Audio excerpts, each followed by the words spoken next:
Boa noite a todos, sejam bem-vindos. Os recados. Façam campanha do Clube do Livro Espírita. É um livro por mês, ao preço de 25, a gente analisa para que seja de acordo com os ensinamentos deixados pelos espíritos superiores. Estamos vendendo rondelli, solfiole e nhoque ao preço de 23, vai ser entregue no dia 23 também, né? Entregue no dia 23 de agosto. Só? Os cursos estão em andamento. É isso mesmo. Então é só de recados. Vamos fazer uma prece antes de começar?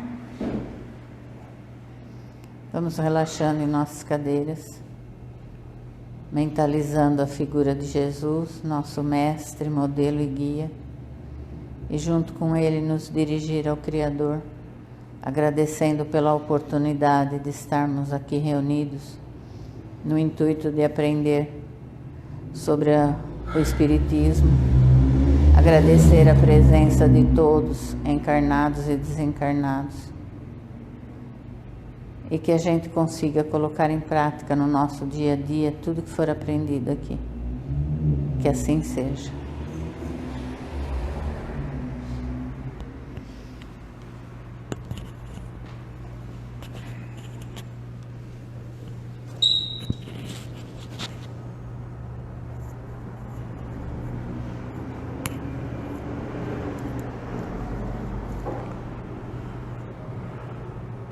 Muito bem, boa noite a todos. É sempre com alegria que nós realizamos os nossos encontros para dar continuidade ao estudo da nossa doutrina. Como nós sempre fazemos, nós abrimos para perguntas e dúvidas. Pegar a revista. O senhor ia pegar a revista para mostrar aquele pedaço da vontade. Falar a respeito. É verdade. Eu esqueci de pegar. Eu esqueci de pegar. Hã? 1864. Esse eu tenho certeza. Então, mas qual é melhor ser delicado? Eu não vou lembrar agora. Eu tenho marcado no... Está no meu celular, mas eu não trouxe o celular. Então eu não vou me lembrar de cabeça. Independentemente disso, peço desculpas pelo esquecimento. Você me lembra? Fazendo favor? Muito bem. Alguém tem alguma pergunta? Quer sugerir um tema?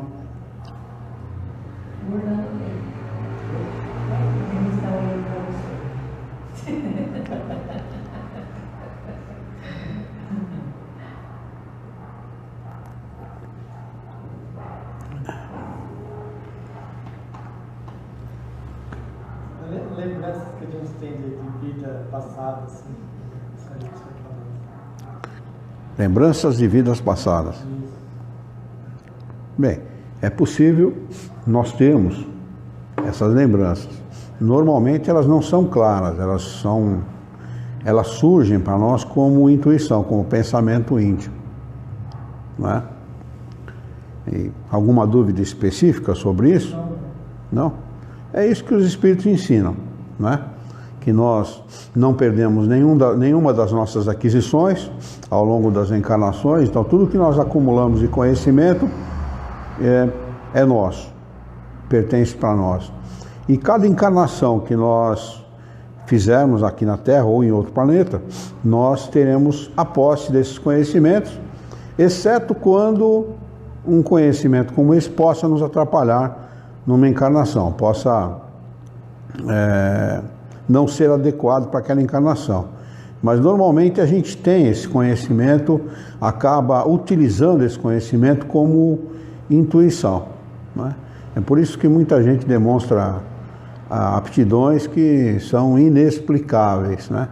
O sujeito tem uma aptidão inexplicável. Hoje mesmo eu vi um filme no Facebook, onde um garoto com 20 anos de idade, chegou a ver, um paraplégico, andando de... Ele é paraplégico, ele tem paralisia nas duas pernas. E ele anda de muleta. E a pessoa parou ele no meio da rua e perguntou para ele, o que você acha do seu sofrimento? Né? Ele falou, não, aqui na Terra, Jesus avisou que a Terra seria um lugar de aflições mesmo. Né? Desse jeito. Então, pela resposta dele para a pessoa que o interrogou, que ele falou, Jesus, todos aqueles que aportaram a Terra passaram por aflições. Jesus não devia nada, encarnou num corpo perfeito, era um espírito perfeito, ele respondeu assim mesmo, e passou por aflições, foi crucificado. Então, ele nos avisou, né, para que nós tivéssemos perseverança, que perseverássemos no bem, para poder alcançar a felicidade. Né? Então, me baseando nele, me baseando no mestre, ele falou, eu aceito as minhas aflições e venho todo dia para cá trabalhar. Ele trabalha fica numa esquina vendendo bala. Né? Olha, um garoto com 20 anos, paraplégico, vendendo bala numa esquina. E ele falou, se vocês quiserem, depois de ver o filme, quiserem vir até aqui comprar uma bala, ótimo. Se vocês quiserem vir falar de Jesus, melhor ainda, sejam bem-vindos. Né? Olha que interessante, né? Muita gente, por muito menos do que ele passa, se revolta. Né? E ele traz a convicção de que está passando por aquilo merecidamente, né? E que isso vai acabar resultando para ele num bem maior. Mas que leveza que fica para ele assim, cara? Nossa, levíssimo, né? É muito menos que um acidente que tire uma capacidade de alguém ou que torne alguém incapaz de alguma maneira, né? E a pessoa se revolte com isso, né? Ou então tem uma doença qualquer e se revolte com aquela doença, né? Então é interessante como as aquisições do espírito, elas não têm nada a ver com o corpo. O sujeito tem um corpo perfeito, a pessoa tem um corpo perfeito, às vezes tem as feições bonitas, é saudável, né? E não tem sabedoria. Né? Então, este era paraplégico, era negro, não era de uma negritude assim muito forte, mas era negro, né?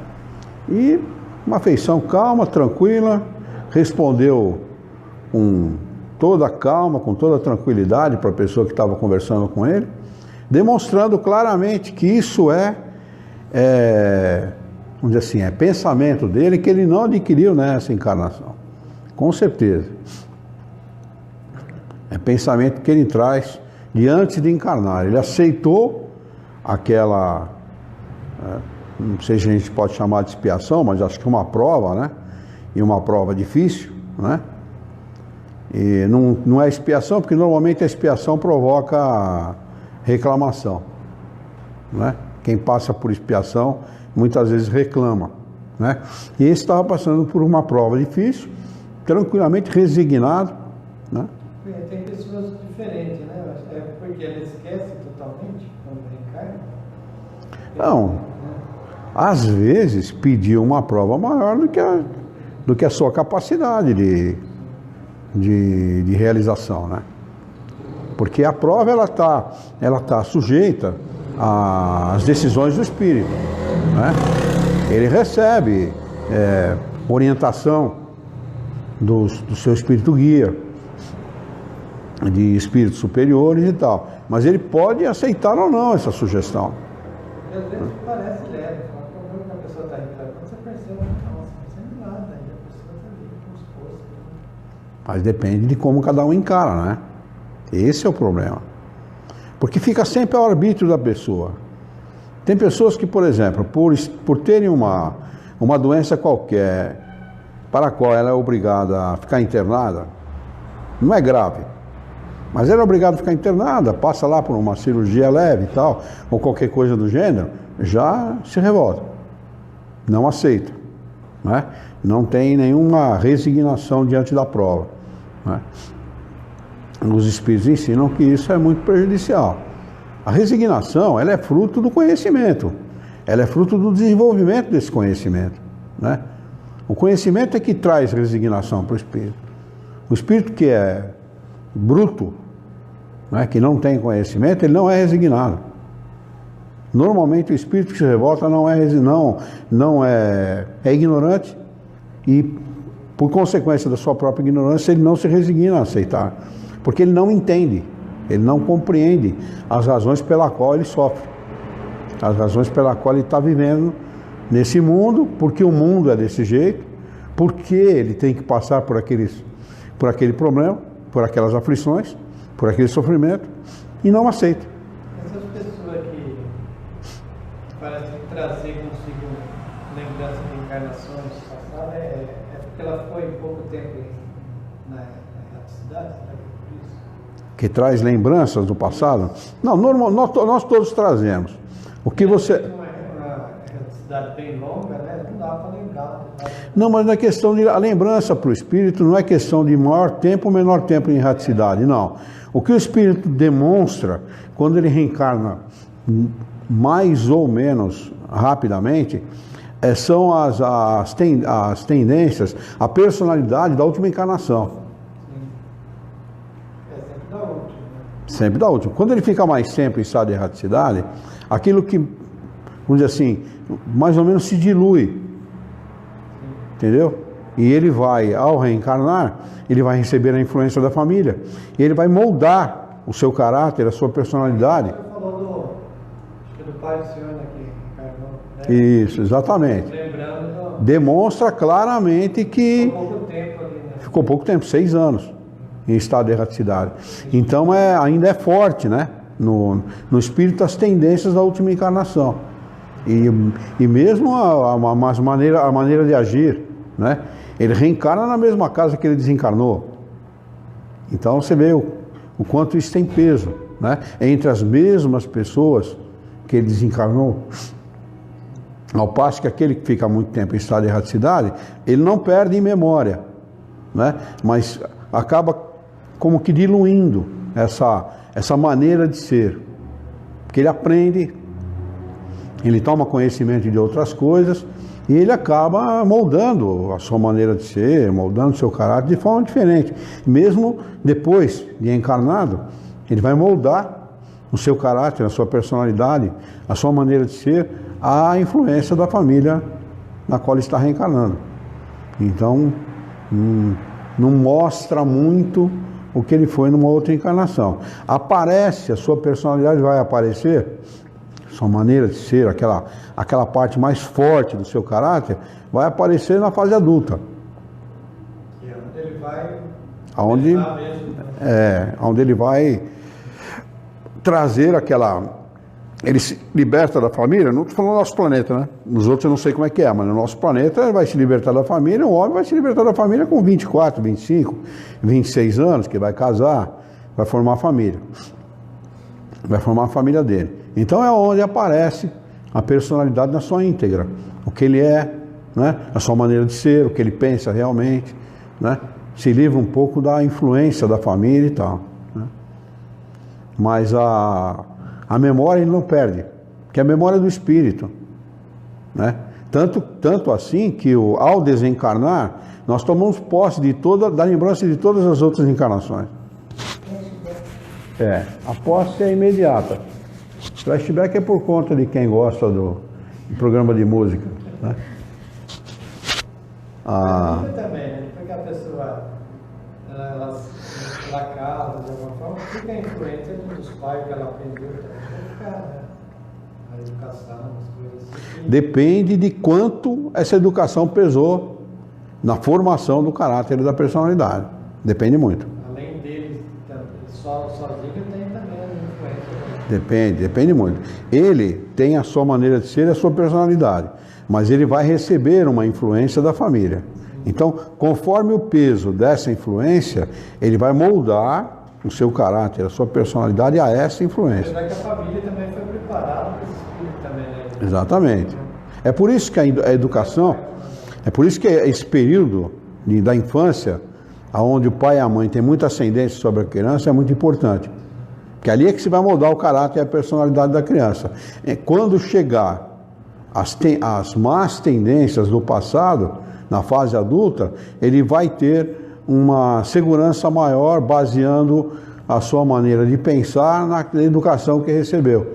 Então aí se confronta as duas coisas e normalmente o espírito tende para aceitar e conservar aquilo que ele recebeu como educação. Normalmente é assim que acontece. Essas má tendências têm uma determinada idade para agir? Não é que ela tem uma determinada idade, tem de ter uma certa idade que o espírito acaba se libertando mais, se vê sozinho na vida, sozinho no sentido de liberdade, né? É porque você vê criança de 7 anos cruel, né? Não, essa crueldade não é da idade, essa crueldade é do espírito. Tem a ver com o espírito, não com a idade. Que tem criança como essa, por exemplo, na idade dela, que é uma criança meiga, é uma criança carinhosa, né? Quer dizer, criança de 3 anos falando que o pai abaixar a voz e falando algo só por causa que acha que está brigando. alguém pela internet? Tem? Então boa noite a todos, sejam bem-vindos. Muito obrigado pela presença. Qualquer pergunta, qualquer dúvida, por favor, se reportem ao nosso cineasta, nosso diretor de câmera. Mas as tendências, elas surgem normalmente quando o espírito se vê mais livre da influência da família e tal, né? Aí há um momento em que ele pode manifestar mais a sua maneira de ser, mas sempre é contrabalançada pela influência da família, pela educação que recebeu, não é? Normalmente prevalece quando a educação é forte, firme, bem dada, quando ele tem uma boa formação escolar e uma boa formação moral dentro da família, vai prevalecer a influência que ele recebeu, né? Às vezes ele titubeia um pouco e tal, mas acaba mantendo. Dá para conhecer o espírito pela criança, se ela for rebelde, né? Claro, né? Sem dúvida, né? Sem dúvida. Os antigos olhavam esse daí vai dar trabalho. A docilidade da criança fala muito do espírito. Normalmente o espírito... É diferente, meu Paulo, não dá para tratar tudo igual, né? Não, tudo diferente. Tem espírito que é rebelde, e quando ele é rebelde, quando ele é cruel, quando ele tem más tendências, que já se revelam na infância, e não são combatidas pelo pai e pela mãe, o pai e a mãe se mostram vulneráveis, aí ela aproveita mais ainda. Aí ela fica no lugar, vamos dizer assim, ela toma a posição de mando, ela comanda aquela situação. Você vê criança em supermercado se jogar no chão, eu quero, chutar, jogar, espernear, xingar, e a mãe acaba dando, né? Então ela sabe que ela consegue, do jeito dela, ela consegue dominar a situação. Porque a criança parece que é esperta, ela paga uma vez, deu certo, ela vai pagar por aqui mesmo. A criança é inteligente. As pessoas pensam que a criança não é sagaz e não tem inteligência, mas a criança tem sagacidade sim, ela entende e compreende tudo que está à volta dela, o que estão falando, Isso é verdade. seja do assunto que for, ela compreende, pode falar que fulano não vai entender, entende sim, né? E ela é capaz de perceber, ela pode não definir com palavras, mas ela percebe o que ela deve e o que ela não deve fazer em função da educação que ela recebe. Porque a criança rebelde... Usa aquilo ali, pensa que ela esqueceu, não, ela guarda.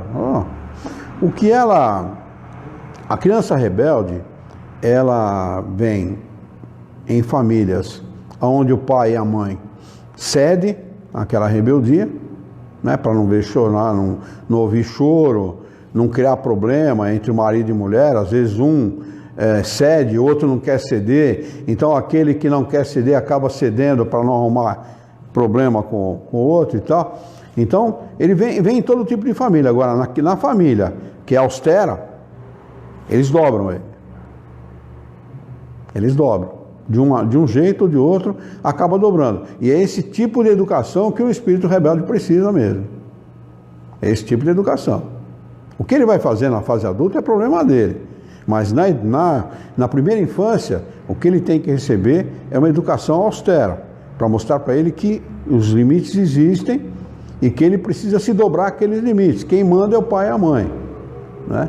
Se não for assim, pai e a mãe vai ter problema eterno. Problema eterno, né?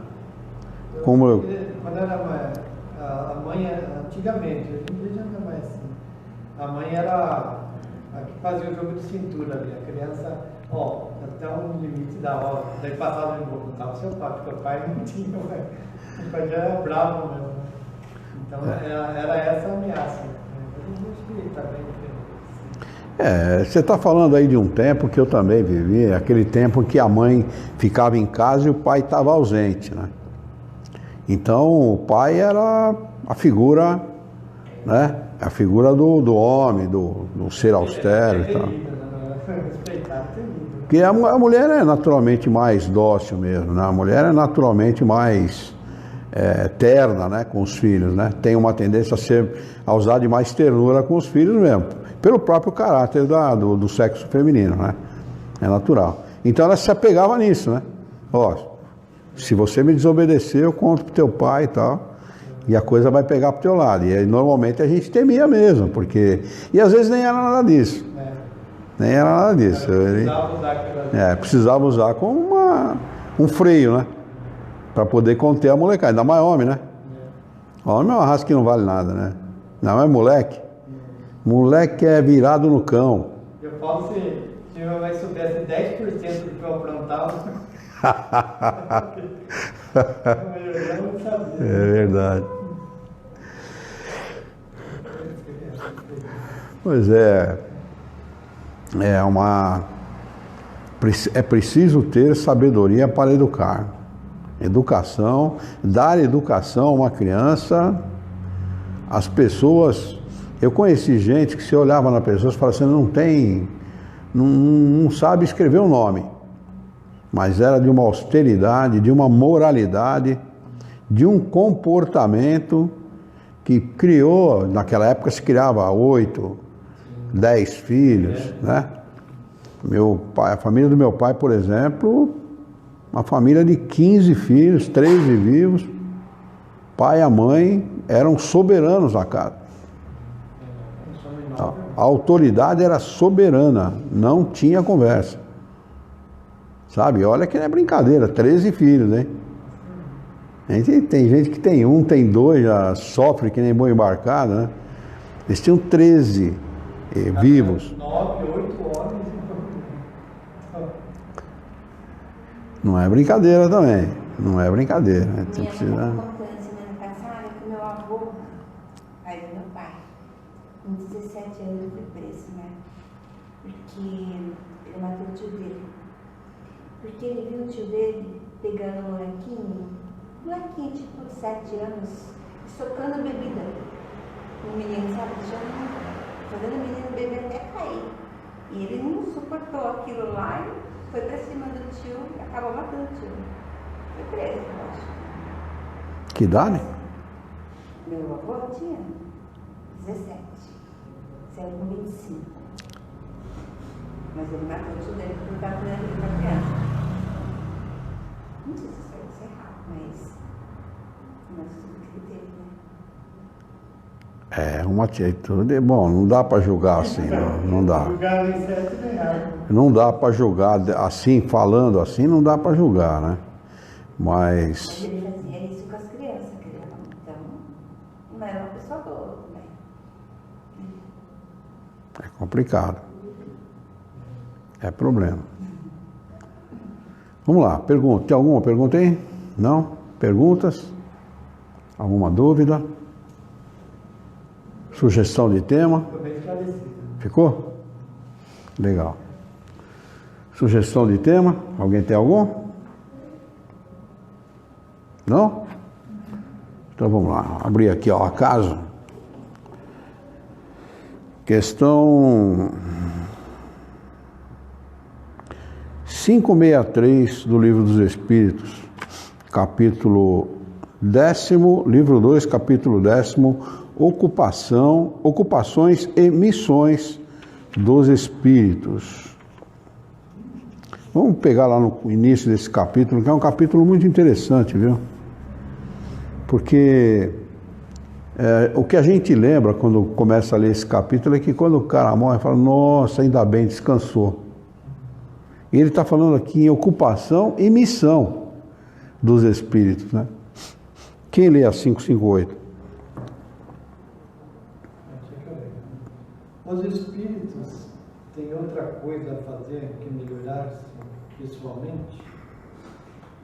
Resposta. Eles concorrem para a harmonia do universo, executando a vontade de Deus, do qual são os ministros. A vida espírita é uma ocupação contínua, mas que nada tem de penosa, como sempre, como sobre a terra, porque não há fadiga corporal, nem as angústias da necessidade. Legal, né? É interessante essa preocupação de Kardec, né?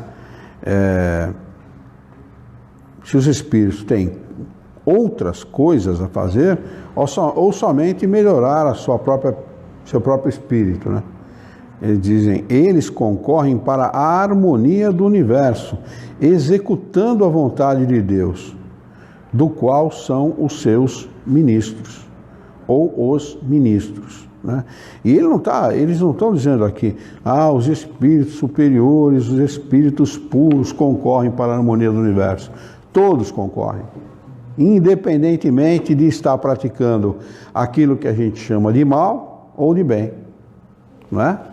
Concorrem para a harmonia do universo, independentemente da sua vontade também, né? Porque nós todos somos espíritos e trabalhamos por essa harmonia, uma vez que o espírito ele é temporariamente mal, nunca é para sempre mal. Então ele vai colaborar sim a seu tempo para a harmonia do universo. Ele diz assim, a vida espírita é uma ocupação contínua. Quando ele fala em vida espírita, é a vida como desencarnado, não como encarnado, né? Então, espírita, toda vez que a gente falar em espírita, nós estamos falando no mundo dos espíritos, né? Quando alguém pergunta, que religião você é, apesar que a gente não é de religião nenhuma, né? Mas normalmente a pessoa se refere assim, eu sou espírita. Não, a gente não é espírita, a gente é espiritista, esse seria o nome correto, né? Porque quando a gente fala espírita, a gente está se referindo ao mundo dos espíritos, dos desencarnados, né? Então assim, a vida espírita é uma ocupação contínua, mas que nada tem de penosa, como sobre a terra, porque não há fadiga corporal. O cara trabalha e não se cansa. Não há por que se cansar. Não há energias para serem repostas, nem há corpo para se cansar, não é? Não há desgaste físico, porque não há físico nenhum para haver desgaste. Diz assim, nem as angústias da necessidade. Quais são as necessidades? Necessidade fisiológica, né? A fome, a sede, as intempéries, o frio, o calor, etc., né? Já pensou que maravilha? Você poder trabalhar em tempo integral, sem se preocupar com o tempo, em dormir, né? Em comer. Sem se preocupar com dinheiro. Bem, Trabalhar sem se preocupar com dinheiro. não é sem se preocupar com dinheiro, sem se preocupar em ganhar para poder se manter, né? Mas melhor do que isso, sabe o que deve ser? Melhor do que isso é você saber que no mundo espírita, no mundo dos desencarnados, um trabalha em prol do outro. É uma corrente do bem. É um círculo virtuoso. Diferentemente que aqui na Terra, que é um círculo vicioso, onde cada um procura prejudicar o próximo e não ajudar o próximo, né? O espírito, quando ele está desencarnado, ele tem uma noção muito maior do conjunto, de como funcionam as coisas, né? De como as coisas acontecem. Ele faz parte daquele contexto tudo ali, né? Por que ele faz parte daquele contexto? Então, se você se encarnar, tudo fica ajudando a gente, né? E você acha que acontece o quê? Ai, lá eu. Você não sabe? Faz quantos meses faz que você frequenta o centro espírita? Tem os dois tipos. Tem vários tipos de pessoas. Tem pessoas não, de espíritos. Mas a pessoa só capta. Qual deles você alimenta, né? Então, A pessoa só capta a má influência se ela se associa a ela. mas não é, por exemplo, só eu e ele, tem mais gente. Mesmo sendo influenciado pelos espíritos imperfeitos, essa influência é contrabalançada pela influência dos bons espíritos. Sempre. Lembra que os espíritos ensinam? Nós podemos ser influenciados pelos espíritos imperfeitos, pelos maus espíritos. Mas, em contraposição, somos influenciados pelos bons, pelos nossos espíritos guias, pelos espíritos interessados na nossa evolução. Cabe a nós decidir. Então não há por que reclamar. E nem há como chegar lá em cima e fazer assim, não, eu não sabia. Sabia. Eu não estava pensando. Você que deu trela para os caras. Você que deu trela para a má influência. Não é? Agora, a gente só consegue uma certa harmonia na nossa maneira de viver porque esses espíritos, como aqueles de Júpiter, por exemplo, saem de lá para vir influenciar o nosso pensamento para o bem em planetas como o nosso, né? Ainda bem que eles estão por aí, né? Nos ajudando. Ai de nós se não fosse isso. 559, quem quer ler?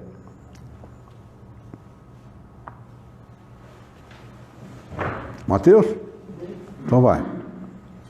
Os espíritos inferiores e imperfeitos cumprem também um papel útil no universo? Resposta. Todos têm deveres a cumprir. O último dos pedreiros não concorre para construir o edifício, também como arquiteto. Então, o que eu havia comentado na questão anterior, né? Porque ele fala de uma forma geral, que todos concorrem para a harmonia do universo. Aí ele pergunta, mas também os espíritos inferiores, né? Também eles cumprem, têm um papel útil, né? Nesse conjunto? Sim, é claro. Todos têm deveres, né? Acho então que, pelo espírito estar aí nas suas primeiras encarnações, ele não vai ter um papel útil na vida espírita? É claro que tem, porque existem tarefas para todos os espíritos.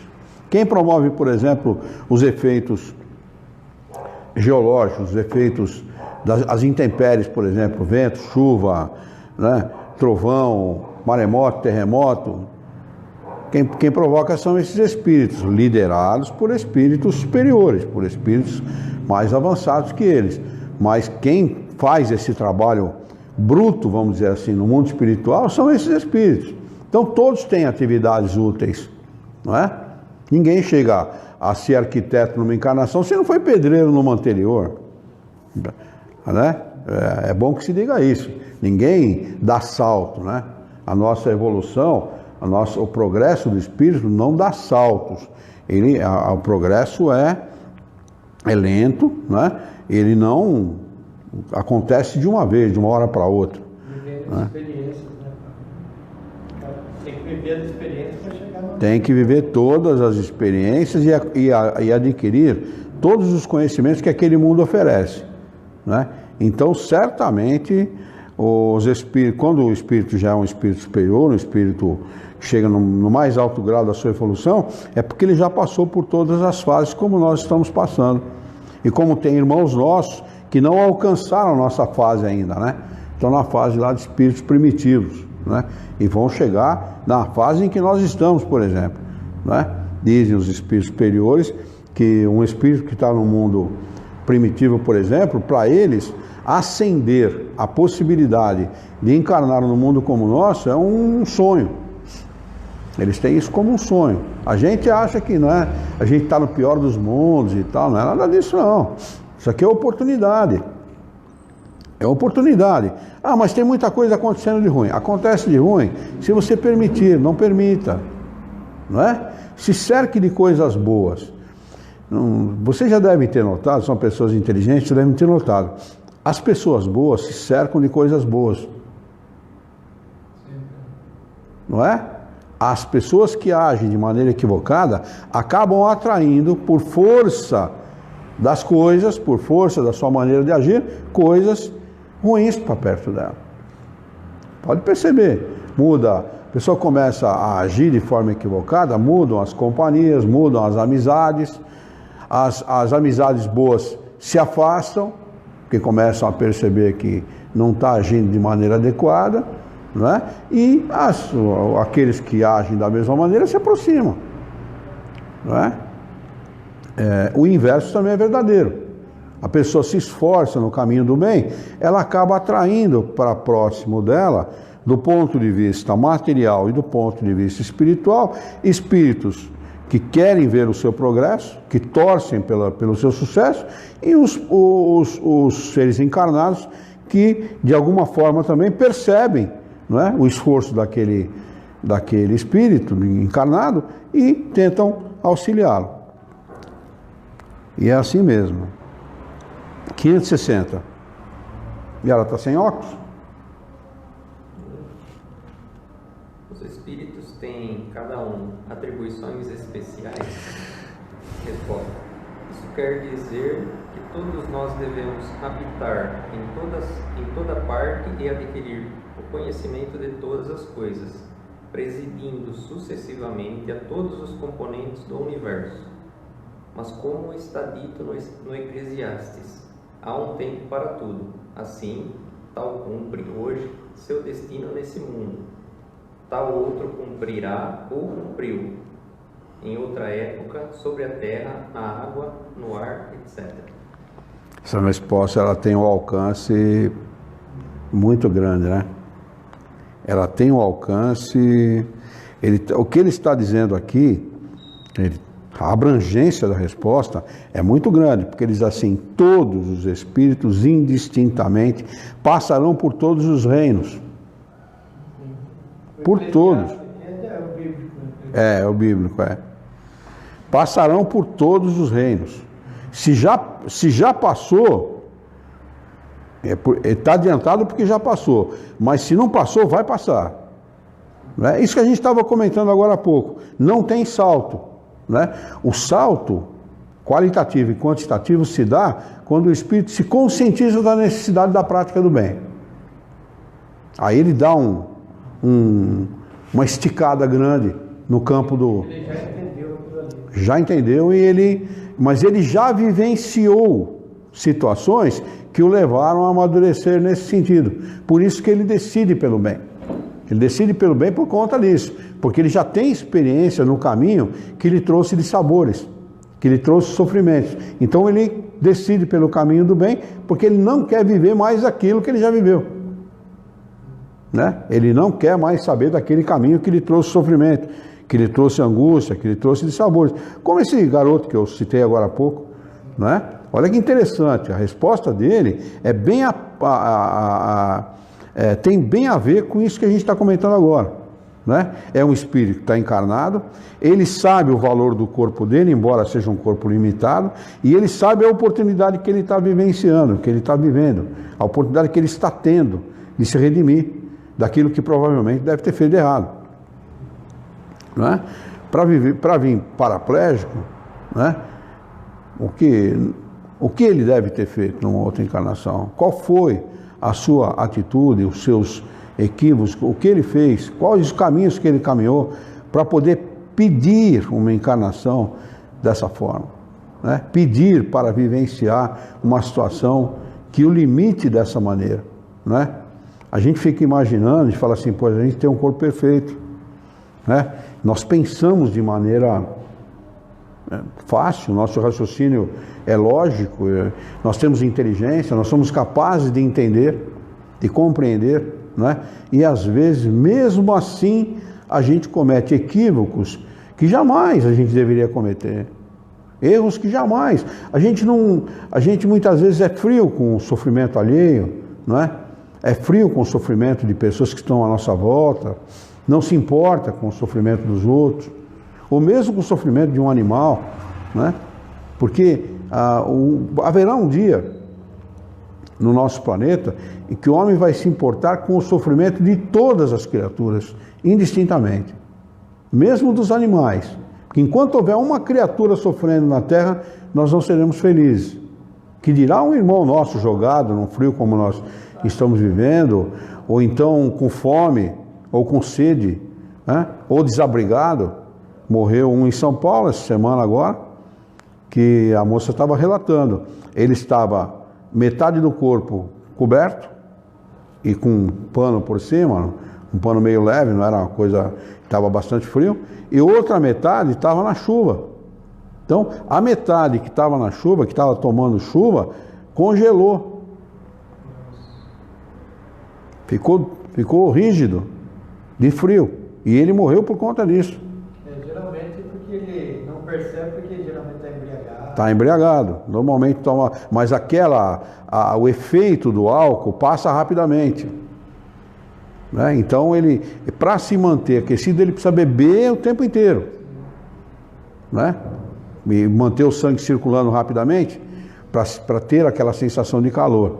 Né? Mas a friagem que pega e tal, tudo isso acaba decorrendo em muitas doenças e tal, né? Então, enquanto houver um irmão assim, não adianta, você pode ter quanto dinheiro você quiser, morar na melhor casa que você quiser, e nós não vamos ser felizes. Jamais haverá felicidade plena no nosso planeta, enquanto o homem não entender a necessidade de distribuir o bem, de praticar o bem, né?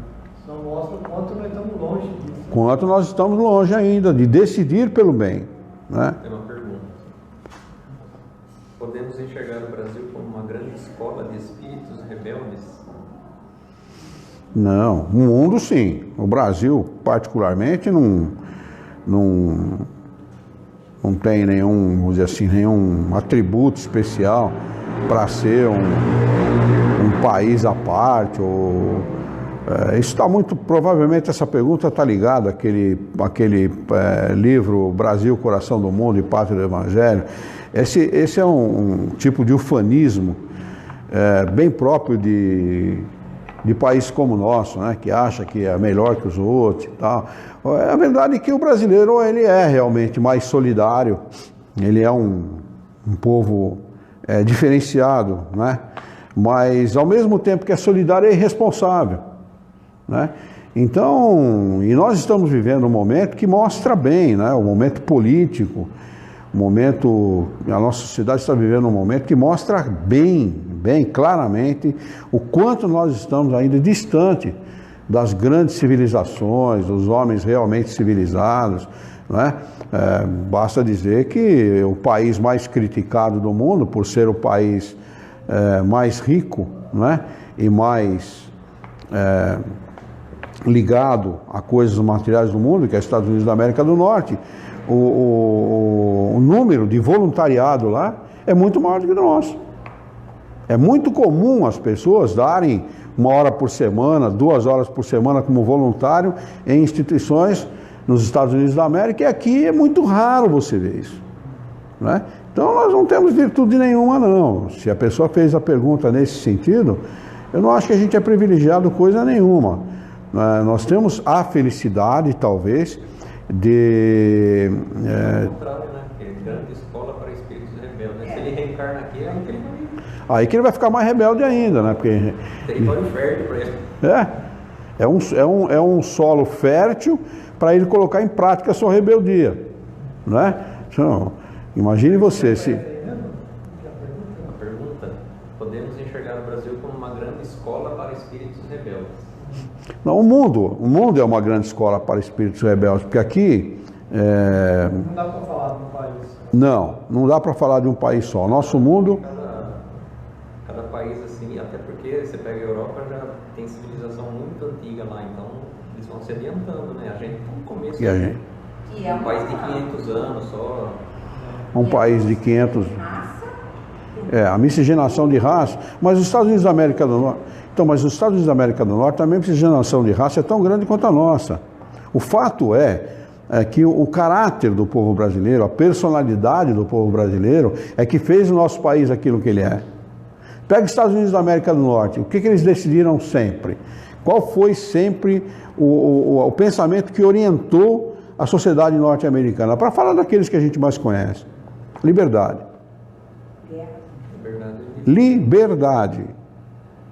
Não é? Então, eles conduzem você pega a Constituição dos Estados Unidos da América do Norte, tem 70 e poucos artigos lá, entendeu? E artigos que dão ao cidadão, que reveste o cidadão com a toga do merecimento por ser um cidadão norte-americano. O cidadão norte-americano é reconhecido como cidadão. Nós somos cidadão de segunda classe, para não dizer de quinta classe. Aqui o cidadão brasileiro, se ele tiver um problema fora do país dele, ele vai se socorrer com o bispo, porque o nosso embaixador não vai socorrer ninguém. Pega um norte-americano que tem um problema fora e você vai ver como ele é atendido como cidadão norte-americano. Ele é reconhecido em qualquer lugar do mundo e é atendido pela sua embaixada.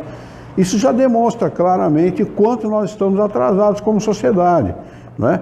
Aqui o velho é visto como um empecilho, como um trapo, como um lixo, não é? Por exemplo, no Japão, o velho é reverenciado, não é? O velho é reverenciado, ele é tido como um professor, como aquele que já viveu e é capaz de passar experiências para os mais jovens. Os orientais têm uma forma diferente. Como? Os orientais têm uma forma diferente. Não só os orientais, você tem gente mesmo no Ocidente, você tem gente, país onde o velho é muito respeitado, não é? É bastante respeitado. No Brasil não é.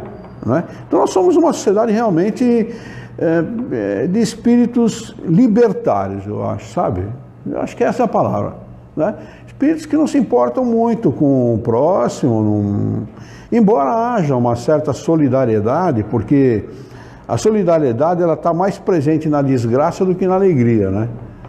Então há essa solidariedade natural no brasileiro, porque o brasileiro ele passa fome e divide o prato dele de comida com o outro. Mas isso não está muito ligado à caridade, não. Né? Está mais ligado a falar, bom, eu vou dividir com ele meu prato de comida, porque se amanhã depois eu precisar de um prato de comida, eu sei que alguém vai me dar um prato de comida também. Né? Não tem nada a ver com caridade, porque a caridade, segundo Jesus de Nazaré, não tem nada a ver com dar comida para quem quer que seja. Caridade é uma outra coisa. Está ligado aos desastres, né? Sempre tem que acontecer um desastre para as pessoas. Exatamente. A caridade no Brasil, no pensamento do Brasil, está ligado a desastres, a desgraça. Tem que acontecer uma desgraça para alguém praticar a caridade, enquanto ele devia praticar a caridade em tempo integral, né?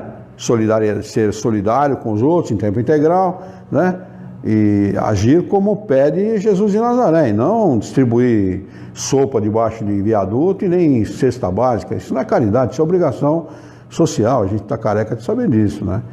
Então eu não acho que o Brasil seja esse ufanismo divulgado por esse livro, pregado por esse livro, Brasil, Coração do Mundo e Pátria do Evangelho. Aliás, o Chico Xavier, o nosso prezado Chico Xavier, ele nunca mais deu livro nenhum para a FEB editar em nome dele depois desse livro, porque eles desnaturaram o livro.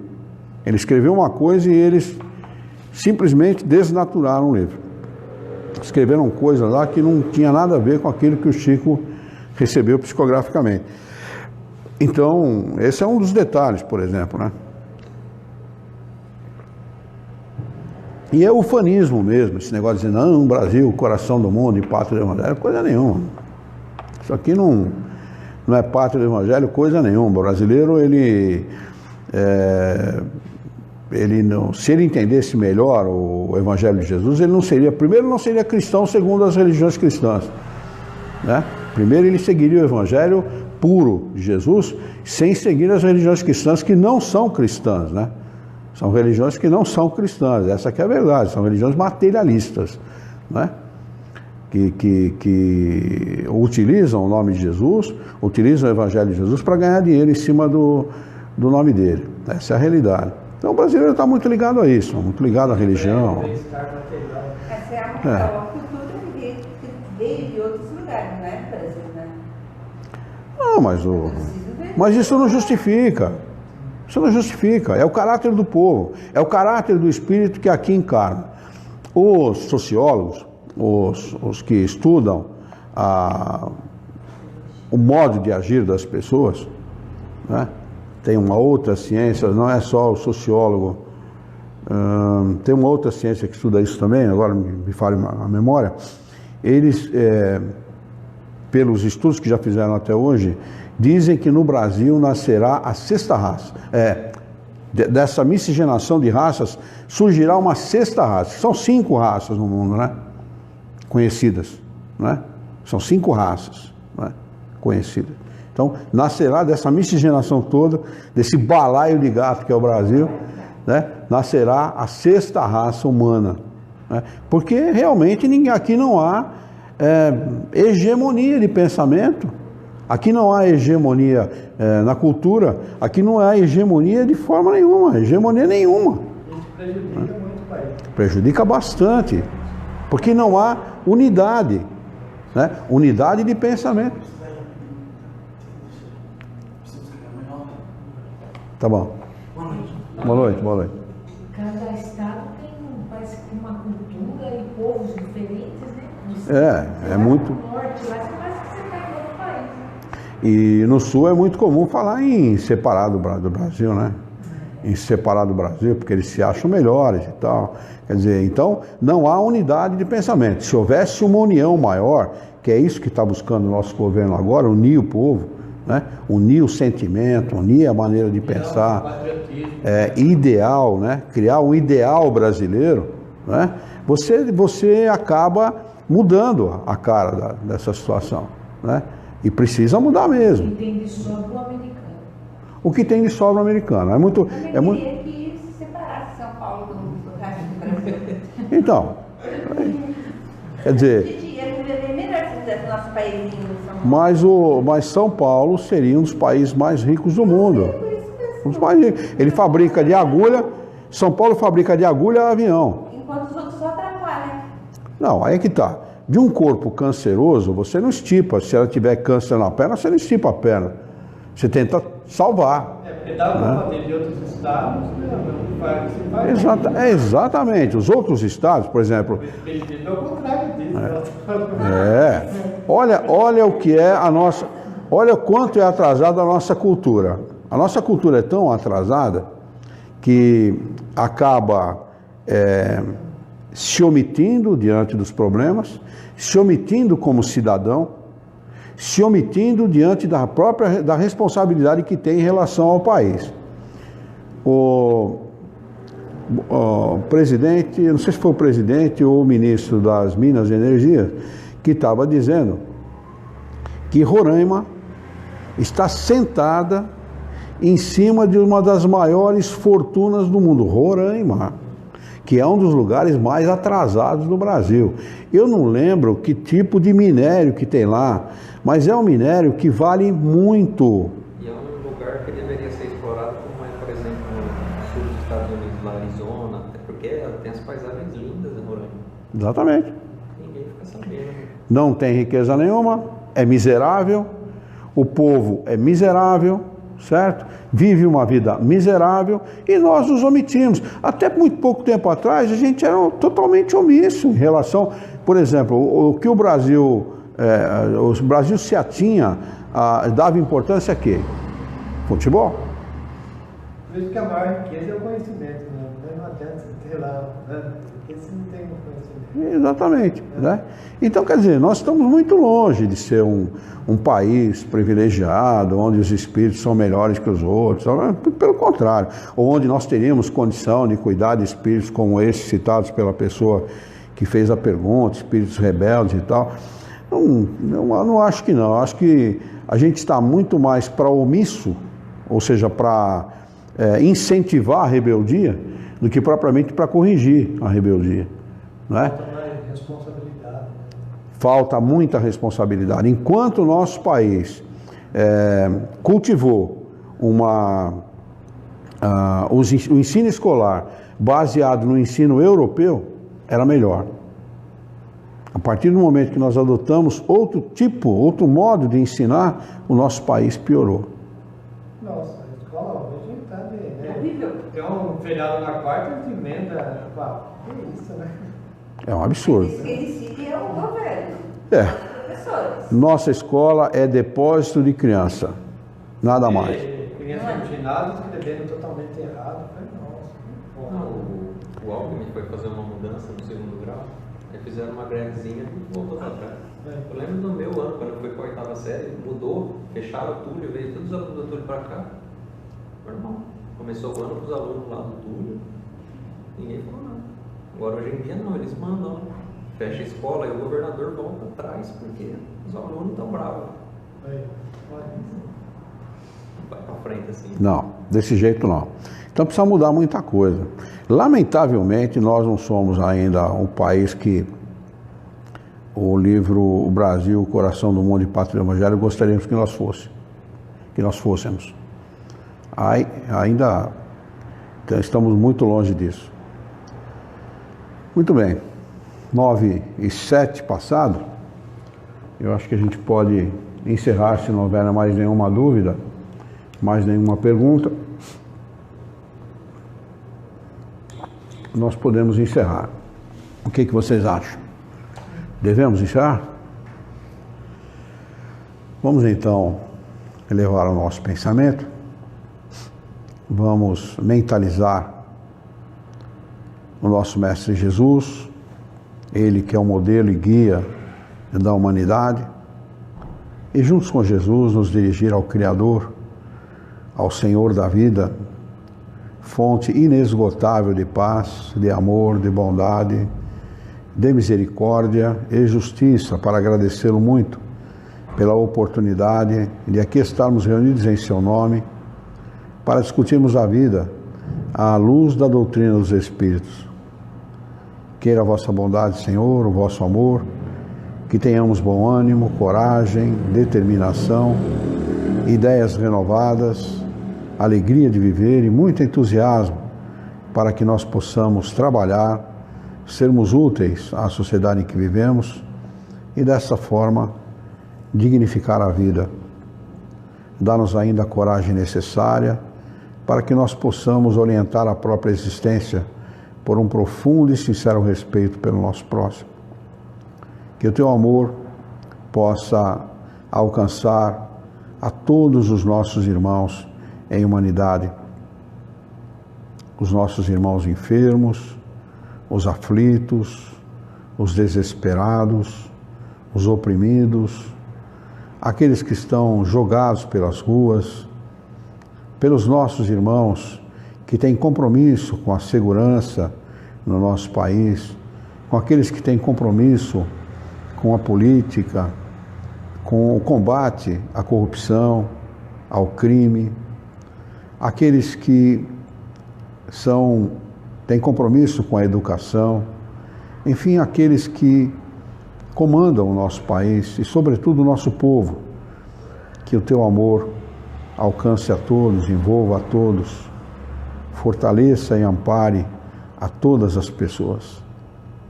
Queremos vibrar amor também por todos aqueles a quem nós amamos, nossos parentes, nossos pais, irmãos, cunhados e cunhadas, sobrinhos, amigos, vizinhos, colegas de trabalho, clientes, fornecedores, patrões, empregados, enfim, todos aqueles que fazem parte direta ou indiretamente de nossas vidas, pedindo que a luz do teu amor envolva a todos.